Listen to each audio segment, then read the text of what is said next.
Subscribe to our channel by clicking the subscribe button. Click the bell button and enjoy the latest uploads from our channel.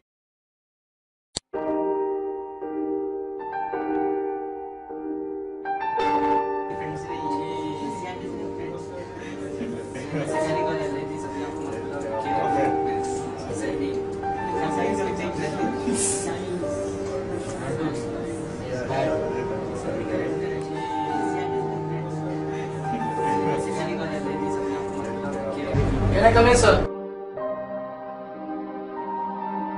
Have a seat.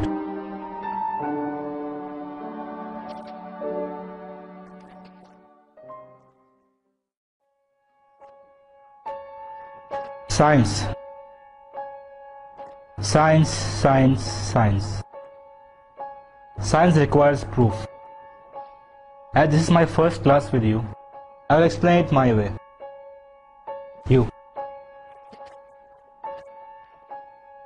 You are Muslim, right? Yes, sir. So you believe in God? Absolutely, sir. Is God good? Of course, sir. Is God all-powerful? Yes.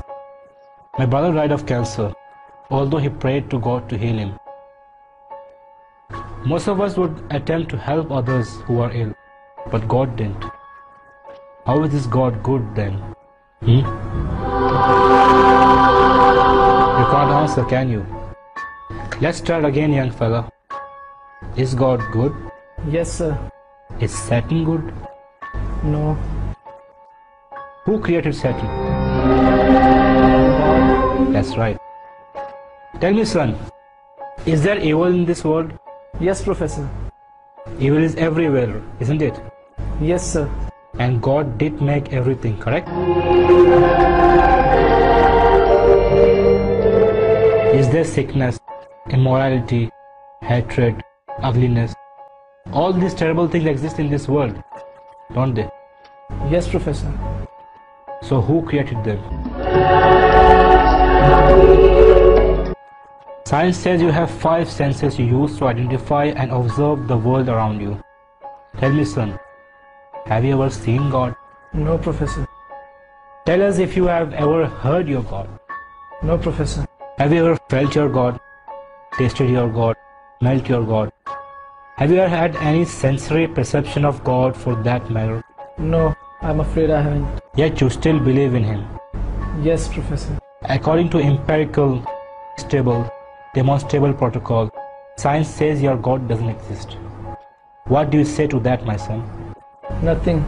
I only have my faith. Yes, faith. And that is the problem which science has. Professor,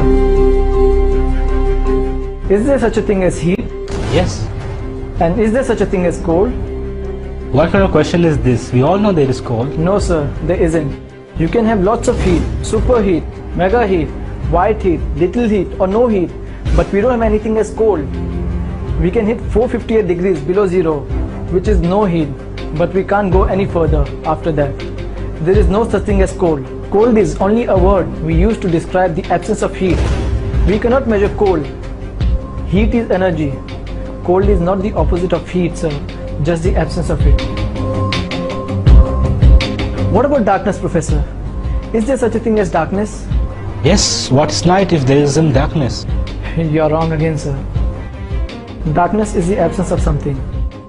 You can have low light, normal light, bright light, flashing light. But if you have no light constantly, you have nothing. And it's called darkness, Professor. In reality, there is no such thing as darkness. If it is, you would be able to make darkness more darker, wouldn't you? So what's the point you're trying to make, young man? Sir, my point is your philosophical premise is flawed. Flawed? Can you explain how? Sir, you are working on the premise of duality. You argue that there is life and then there is death. A good God and a bad God. You are viewing the concept of God as something finite, something we can measure. Sir, science can't even explain a thought. It uses electricity and magnetism, but has never seen, much less fully understood either one. You view death as the opposite of life, is to be ignorant of the fact that death cannot exist as a substantive thing. Death is not the opposite of life, just the absence of it. Now tell me, Professor, do you teach your students that they evolved from apes? If you are referring to the natural evolutionary process, yes, of course I do. Have you ever observed evolution with your own eyes, Professor? Since no one has ever observed the process of evolution at work and cannot even prove that this process is an ongoing endeavor, are you not teaching your opinion, sir? Are you not a scientist but a preacher, Professor? Is there anyone in the class who has ever seen Professor's brain? No one appears to have done so. So according to the established rules of empirical, stable, demonstrable protocol, science says that you have no brain, sir.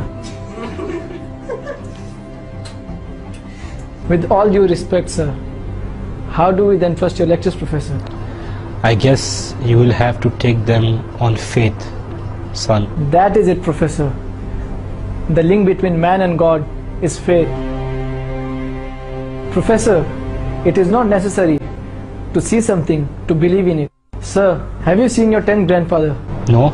So then how can you prove that he existed? My presence proves his existence because I have come from him. Exactly, Professor. The existence of this universe and life proves that there is a creator. That is all that keeps things moving and alive. Take your seat.